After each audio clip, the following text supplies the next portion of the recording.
Roy Clark was a guitarist, banjo, and fiddle player, and probably best known as a longtime co-host of the TV show Hee Haw. But there's a lot more to this guy and his climb up the entertainment ladder. He has appeared on The Tonight Show, then he was asked to fill in and host the show, then called back to host several more. He has appeared on The Ed Sullivan Show and The Jonathan Winters Show. He was the first big-name celebrity to open a country music show in Branson, Missouri. Traveled and toured, doing 200 or more dates a year all over the world. TV shows, movies, and as a stage act in Vegas. You name it, Roy Clark has done it. Oh, and when he had time, he recorded a few albums too. So let's get right to it. Roy Linwood Clark was born on April 15, 1933. In Meherrin, Virginia. Like his father, Hester, he learned to play guitar, fiddle, and banjo, and the two sometimes performed together while Roy was a teenager. He started out fooling around with the tenor banjo and mandolin as a child, and didn't really play a guitar until he was 13, and that was when a neighbor brought one over for him to try. When he was 14, he got his own guitar for Christmas. Soon after that, he had learned enough to play a square dance gig with his father. He made $2 that night. But he has said many times he never played music for the money. It was for his love of the sound that the instruments made. He was a class clown in grade school. When he made the kids laugh, it made him feel good, so he just kept it up. And it was something that would help his career later on in life. The family moved up from Meherrin and close to Washington, D.C., where his father started a new job. It was there that Roy learned a lot more music styles than just country and bluegrass he grew up on. He quickly adapted and started getting gigs on his own. In the late 1940s, he toured for a while as a member of the band of Grandpa Jones, a banjo player and comedian who would later become a regular on Hee Haw. After performing in nightclubs, on radio and television in and around Washington in the early 1950s, Roy was hired to play lead guitar in the house band on Country Style, a popular Washington TV show hosted by the singer Jimmy Dean. But Jimmy ended up firing him because he was 10 minutes late. Roy said, Jimmy was real strict about being on time, but he held no grudges, and later on, when he hosted The Tonight Show, he got him a spot on the show while he was there, and Roy said this was the boost he needed and it really helped his career. So after Jimmy fired him, Roy put a band together and was doing local gigs when Wanda Jackson came to town. After her show, she came to the place Roy was playing, liked what she saw and heard, and told him she was getting ready to open in Las Vegas and asked him if he wanted to come along, play guitar and front the show for her, and Roy said yes. So Roy headed to Vegas and started playing the Golden Nugget. Roy went with Wanda to Nashville to record her album, There's a Party Going On, for Capitol Records. They allowed Wanda to use her road band to record with, which usually didn't happen as studio musicians were most often used. But Wanda wanted her band and got her way, so Roy got the chance to work in the studio. After hearing him play, Roy says, the producer Ken Nelson came to me and said, how would you like to record with Capitol Records? I said, I'd love it. He said, I'll have to sign you as an instrumentalist. I have so many vocalists on the label already that we are needing to find hit records for. If I go back and tell them I just signed another singer, it will cost me my job. I know you want to sing, so we'll work you into the lineup. So Roy now had a recording contract with Capitol Records. His first album was titled The Lightning Fingers of Roy Clark. Not much more is said, but I'm assuming he left Wanda Jackson at this time and started working on his own, because this is where Jimmy Dean comes back into Roy's life in a big way. Jack Parr was hosting The Tonight Show on NBC. He was getting ready to leave the show, and Johnny Carson had been tabbed to be the next host. They had guest hosts in between, Jack and Johnny, and Jimmy Dean was one of those guest hosts. I was playing at a club in Arizona, and I got a phone call on a Wednesday night because it took Jimmy that long to track me down, Roy said. So Jimmy said, I want you to come to New York and be on The Tonight Show. I'm hosting it. The last show is Friday night. I know you're in Arizona, but I've been trying to track you down for a week. Can you get here? I said, I'll give it a try. So I chartered a little single-engine airplane from Safford, Arizona to Tucson, then to Phoenix, then to Chicago, and on to New York City, and took a cab to NBC. When I got there, I got to see Jimmy about an hour before we taped the show. He asked me what I was scheduled to play. I said, I'm supposed to play 2 tunes and maybe a third one with you. He said, I'll tell you what, we'll do the 2 tunes, and if that doesn't get it, we'll play 2 more, and if that doesn't get it, we'll do whatever it takes. People always think that we didn't get along because he fired me. We never had a crossword. I just wasn't up to his standards, but he had me on The Tonight Show. After The Tonight Show, Roy headed back to Arizona. Here's what he says happened then. I went back to the club in Safford, Arizona called the Hotel Buena Vista, where I had been playing when Jimmy called me.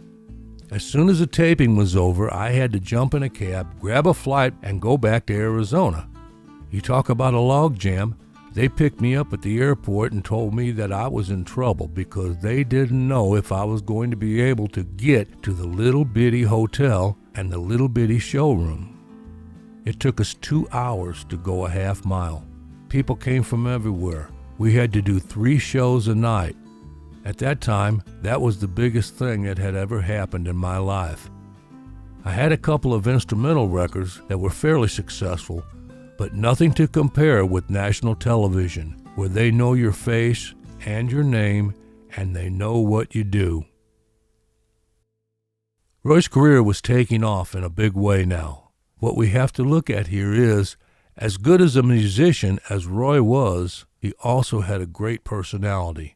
Between the two, they would carry him a long way. Roy was to record his first hit song, Tips of My Fingers, which spent 26 weeks on the chart in 1962.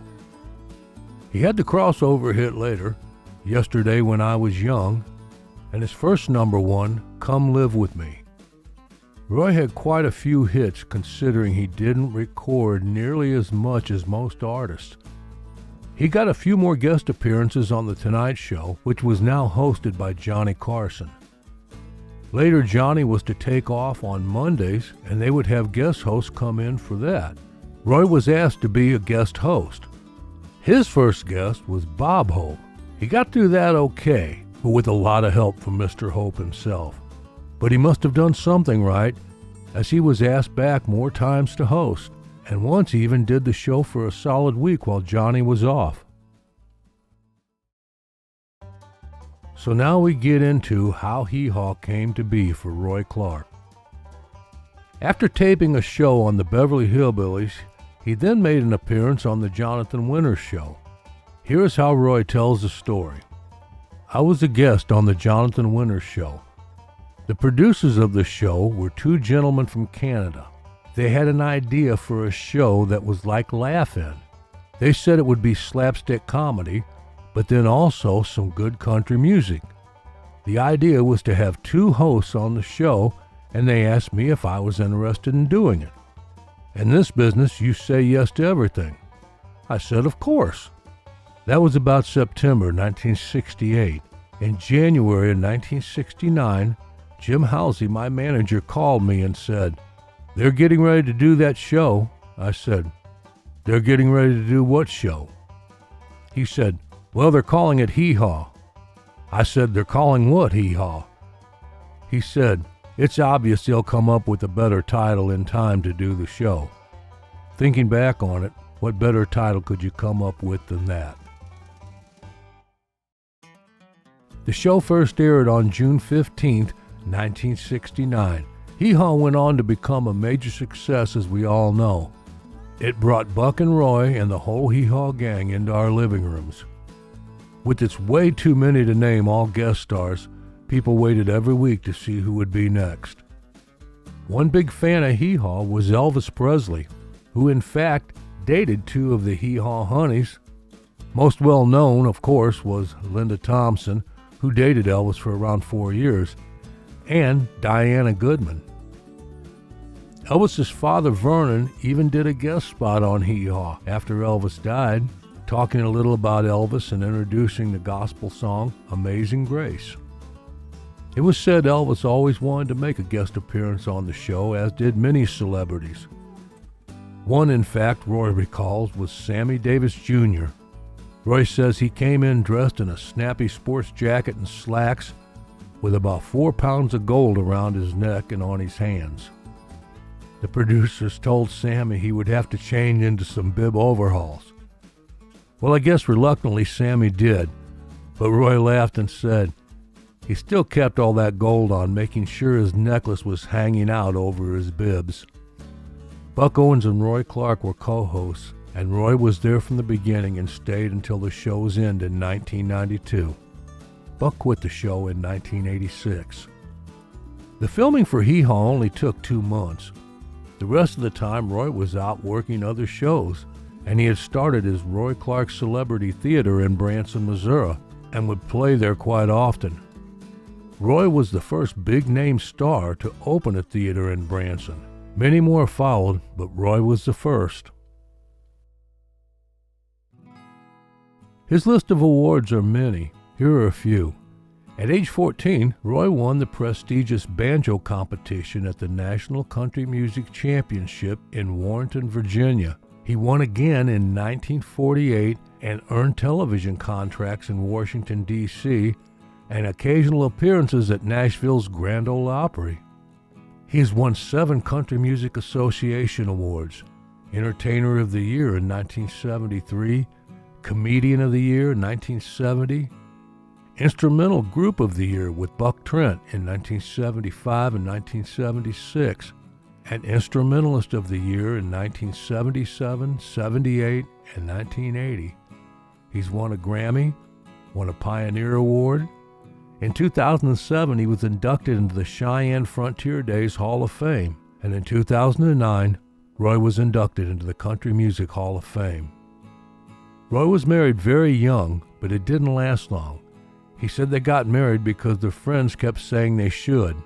Roy said he got up there and he thought, what the heck are we doing? So that marriage didn't last long at all. But the next one sure did. He married Barbara Joyce Ruppert on August 31st, 1957. The couple had 5 children, and they were married for 61 years. Roy passed away at his home in Tulsa, Oklahoma on November 15, 2018, from complications of pneumonia.